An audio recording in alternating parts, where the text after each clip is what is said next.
हिंदी साहित्य के विद्यार्थियों, प्रथम वर्ष स्नातक प्रथम वर्ष के विद्यार्थियों, हम जैनेंद्र की कहानी पाजेब का अध्ययन करने जा रहे हैं। इसके पूर्व भाग में हम जैनेंद्र के जीवन परिचय से पूरी तरह से जैनेंद्र के जीवन परिचय को जान चुके हैं। कहानी प्रारंभ कर रहे हैं। पेज नंबर 44 पर आप सभी आ जाइए। बाज़ार में एक नई तरह की पाजेब चली है। पैरों में पड़कर वे बड़ी अच्छी मालूम होती है। उनकी कड़ियाँ आपस में लचक के साथ जुड़ी रहती है। पाजेब का मानो निज का आकार कुछ नहीं है, जिस पाँव में पड़े उसी के अनुकूल रहती है। पास पड़ोस में तो सब नन्ही बड़ी के पैरों में आप वही पाजेब देख लीजिए। एक ने पहनी कि फिर दूसरी ने भी पहनी। देखा देखी इस तरह उनका न पहनना मुश्किल हो गया है। हमारी मुन्नी ने भी कहा, बाबूजी हम पाजेब पहनेंगे। बोलिए, भला कठिनाई से 4 बरस की उम्र और पाजेब पहनेगी। मैंने कहा, कैसी पाजेब? बोली, वही जैसी रुकमन पहनती है, जैसी शीला पहनती है। मैंने कहा, अच्छा। बोली, मैं तो आज ही मंगा लूँगी। मैंने कहा, अच्छा भाई, आज सही। उस वक्त तो खैर मुन्नी किसी काम में बहल गई, लेकिन जब दोपहर होने को आई तो मुन्नी की बुआ, तब वह मुन्नी सहज मानने वाली नहीं थी। मुन्नी ने बुआ को मिठाई खिलाई और गोद में लिया और कहा, अच्छा तो तेरी पाजेब अब के इतवार को जरूर लेती आऊँगी।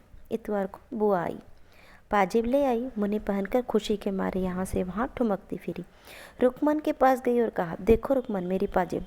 शीला को भी अपनी पाजेब दिखाई। सबने पाजेब पहने देखकर उसे प्यार किया और सचमुच तारीफ की।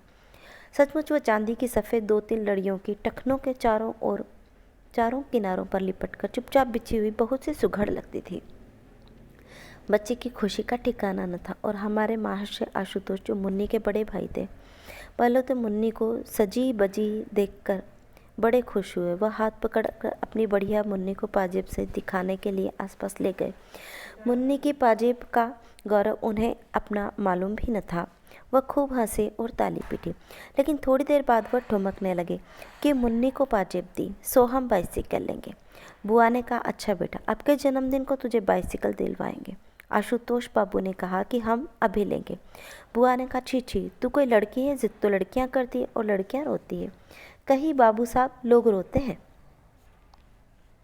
आशुतोष ने कहा कि हम बाइसिकल ज़रूर लेंगे जन्मदिन वाले रोज़। बुआ ने कहा, हाँ यह बात पक्की रही, जन्मदिन पर तुमको बाइसिकल मिलेगी। इस तरह वह इतवार का दिन हंसी खुशी पूरा हुआ। शाम होने पर बच्चों की बुआ चली गई। पाजेब का वह शौक घड़ी भर का था। वह फिर उतार कर रखा दी गई, जिससे कहीं खो न जाए। पाजेब वह बारीक सुबुक काम की थी और खासे दाम लग गए थे।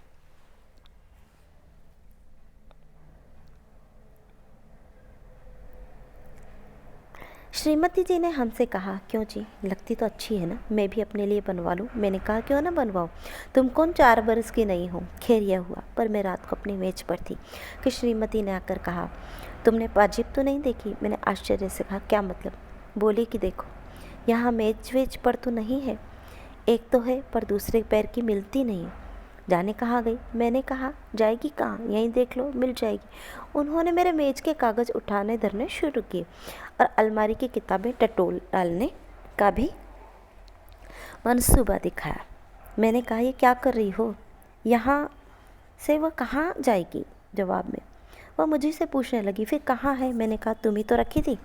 कहाँ रखी थी? बतलाने लगी, दोपहर के बाद कोई 2 बजे उतार कर दोनों को अच्छी तरह संभाल कर उसने उस नीचे वाले बक्स में रख दी थी।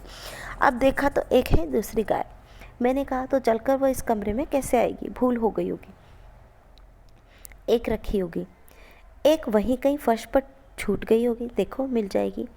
कहीं न जा सकती। इस पर श्रीमती कहासुनी करने लगी, तुम तो ऐसे ही हो, खुद तो लापरवाह हो, दोष उल्टे मुझे देते हो। कह तो रही हूँ कि मैंने दोनों संभाल कर रखी थी। मैंने कहा, संभाल कर रखी थी तो फिर यहाँ वहाँ क्यों दिख रही थी? जहाँ रखी थी वहीं से लो ना। वहाँ नहीं तो फिर किसी ने निकाल ली होगी। श्रीमती बोली, मेरा भी यही ख्याल हो रखा है। हो न हो, बंसी नौकर ने निकाली हो, मैंने रखी, तब वह वहाँ मौजूद था। मैंने कहा, तो उससे पूछा? बोली, वो तो साफ इनकार कर रहा है।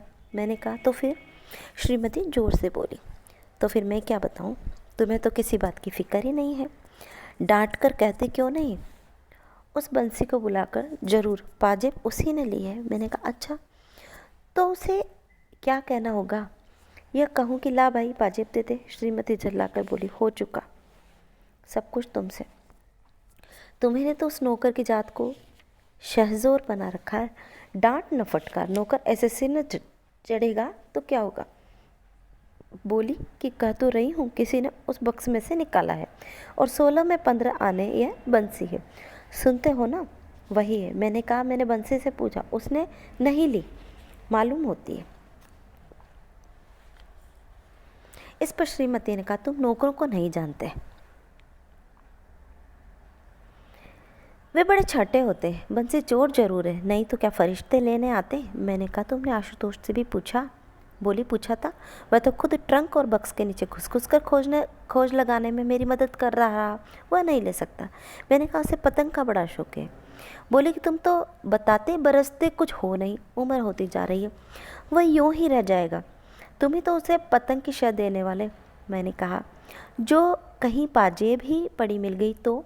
बोली, नहीं नहीं, मिलती तो वह बता न देता। खैर, बातों में मालूम हुआ उस शाम आशुतोष पतंग और डोर का पिन्ना नया लाया है। श्रीमती ने कहा, या तुम ही हो जिसने पतंग की उसे इजाज़त दी? बस सारे दिन पतंग पतंग पतंग। यह नहीं कि कभी उसे बिठाकर सबक की कोई बात पूछो। मैं सोचती हूँ कि एक दिन तोड़ ताड़ दूँ उसकी सब डोर और पतंग। मैंने कहा, खैर छोड़ो, कल सवेरे पूछताछ करेंगे। सवेरे बुलाकर मैंने गंभीरता से उससे पूछा, क्यों बेटा, एक पाजेब नहीं मिल रही है? तुमने तो वह नहीं देखी, वह गुम हो गया, जिससे नाराज हो। उसने सिर हिलाया। उसने नहीं ली, पर मुंह नहीं खोला। मैंने कहा, देखो बेटे, ली हो तो कोई बात नहीं, सच बता देना। उसका मुंह और फूल आया, वह गुमसुम बैठा रहा। मेरे मन में उस समय तरह तरह के सिद्धांत आए। मैंने स्थिर किया कि अपराध के प्रति करुणा भी होनी चाहिए, रोष का अधिकार नहीं। प्रेम से ही अपराध वृद्धि को जीता जा सकता है, आतंक से उसे दबाना ठीक नहीं। बालक का स्वभाव कोमल होता है और सदाई उससे स्नेह से स्वीकार करना चाहिए, इत्यादि। मैंने कहा, बेटा आशुतोष, तुम घबराओ नहीं, सच कहने में घबराना नहीं चाहिए। ली हो तो खुलकर कह दो बेटा, हम कोई सच कहने की सजा थोड़े ही देते हैं, बल्कि बोलने पर तो इनाम मिला करते हैं। आशुतोष तब बैठा सुनता रहा। उसका मुंह सूजा हुआ था, वह मेरे आंखों में नहीं देख रहा था। रह रह कर उसके माथे पर बल पड़ते थे। क्यों बेटा, तुमने ली तो नहीं? उसने सिर हिलाकर क्रोध से अस्थिर और तेज आवाज़ में कहा, मैंने नहीं ली, नहीं ली, नहीं ली। यह कहकर वह रोने पर आया, रोने लगा। आंखों में आंसू रोक लिए। उस वक्त मुझे प्रतीत हुआ उग्रता दोष का लक्षण है। मैंने कहा, देखो बेटा, डरो नहीं, अच्छा जाओ ढूंढो, शायद पड़ी हुई वह पाजेब मिल जाएगी तो हम तुम्हें इनाम देंगे। वह चला गया। दूसरे कमरे में जाकर पहले तो एक कोने में खड़ा हो गया। कुछ देर चुपचाप खड़े रहकर वह फिर यहाँ वहाँ पाजेब की तलाश में लग गया। श्रीमती आकर बोली, आशु से तुमने पूछ लिया? क्या ख्याल है?